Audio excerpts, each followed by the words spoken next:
What's up, Grunts? I'm Randall. This is Grunt Proof Combat Fitness. Let's go. Today we're doing a basic body weight circuit, high intensity interval training. In the Grunt Proof Fitness series, we are going to cut through the bullshit, all the wasted time, energy, and effort. We're gonna get your ass in shape, fit to fight. This standard, extremely simple body weight circuit, it's gonna look too easy, but guys, I'm telling you, do this at least every other day, minimum 3 times a week.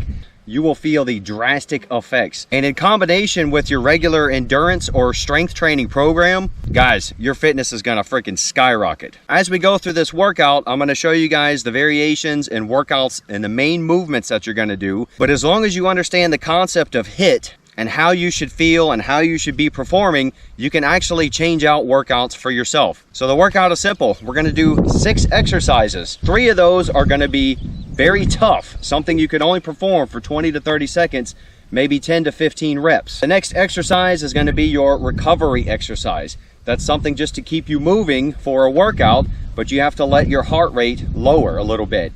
Followed up by the next intense exercise, and so on and so forth.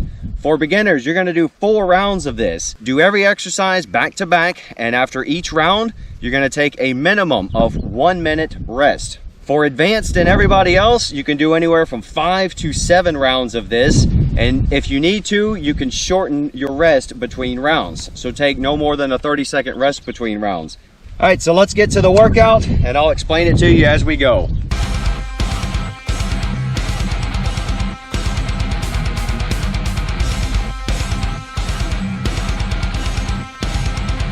So we've done a light warm-up, light jog, jumping jacks, whatever. I like to run a mile, a slow mile to get warmed up, get the body prepared for movement, get the blood flowing.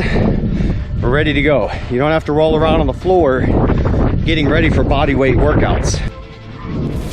Simple but effective. The key in this exercise is not to do as many jumps as you can, but to jump as high as you can and land as softly as you can. Explosiveness and power.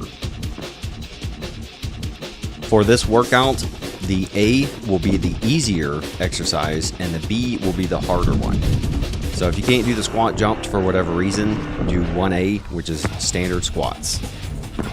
The hard version of this, the tuck jumps, is similar to the squat jumps, but you consistently jump as if you're jumping rope, and every other jump is as high as you can go. Same philosophy here, land as softly as you can. Following the first exercise, your heart rate should be pretty high, so the next exercise should be somewhat easy to get your heart rate down a little bit, but you're still moving.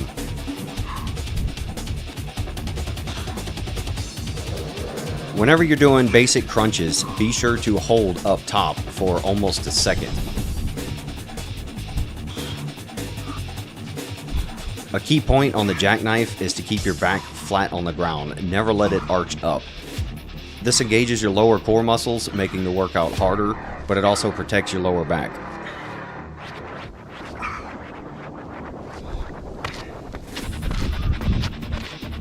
To count reps on exercises like this, I only count on one leg.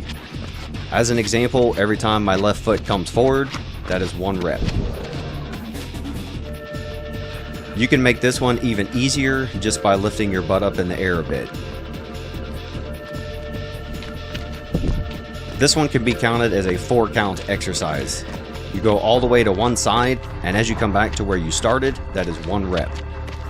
One major thing here, a lot of people misunderstand HIIT, high intensity interval training. You see a lot of women getting into this, going to the gym, and they're doing the same movements over and over for 30 minutes to an hour. Guys, high intensity interval training. That means you do one exercise that is very intense. You can only perform it for 20 to 30 seconds. If you're very in shape, maybe 40 seconds. This is your anaerobic glycolytic system. This is high intensity, high output movements. This is not a long, slow jog or doing 5 minutes of jumping jacks or jumping rope. This is an intense movement that you must recover from. Once again, count every other leg as 1 rep.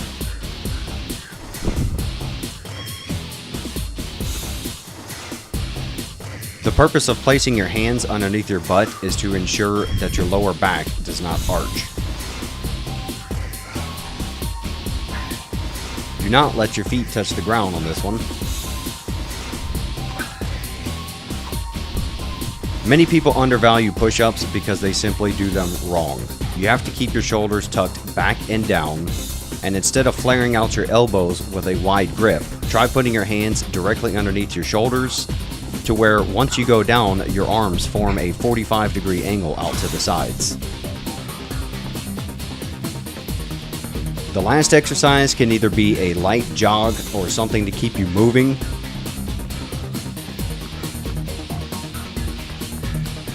Or it could be an all-out smoke fest to end the round.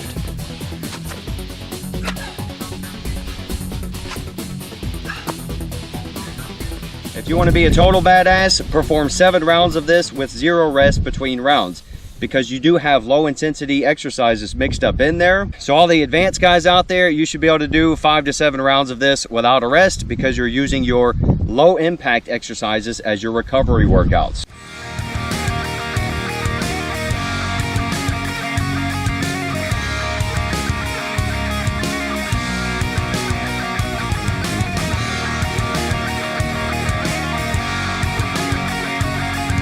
Now, as a bonus, I did my 5 rounds today, 1 minute rest.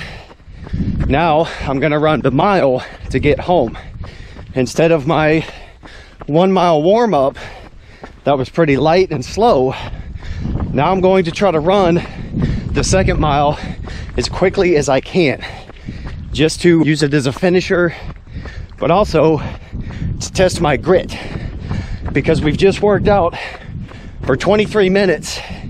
So digging down deep to get that last mile in, it's going to be tough. So physical, but also a mental challenge as well. You got to dig deep and make it happen, just like you do on missions. Now, in my opinion, if you are very overweight or unfit, you shouldn't be messing with strength training or going to the gym at all. You need to work on body weight conditioning first. Number one, you could get hurt if you go straight into the gym and you can't even move your own body weight around. But number two, learning to work with your body weight only will show you how freaking much it sucks to be overweight, and how much your body, your heart, muscles, ligaments, tendons, everything has to work that much harder when you're unfit and overweight. So you can get the benefits of cardio conditioning as well as strength gains just using your body weight in the beginning. So some of you guys, you just have to go to the gym. I get it. Every day is chest day for most guys. Fine, do it, man. But do this body weight workout at least twice a week. So if you're on some kind of body part split throughout the week, take one of those days and do your body weight conditioning. Either do the body weight workout I just showed you, or go out and do your sprints or cardio for that day. Do that in addition to your strength training. And guys, you'll only see benefits. Stick around for more of the Grunt Proof fitness program, because we got a lot of work to do. Let me know what you thought about this one. And until the next one, I'll see you out there. Out.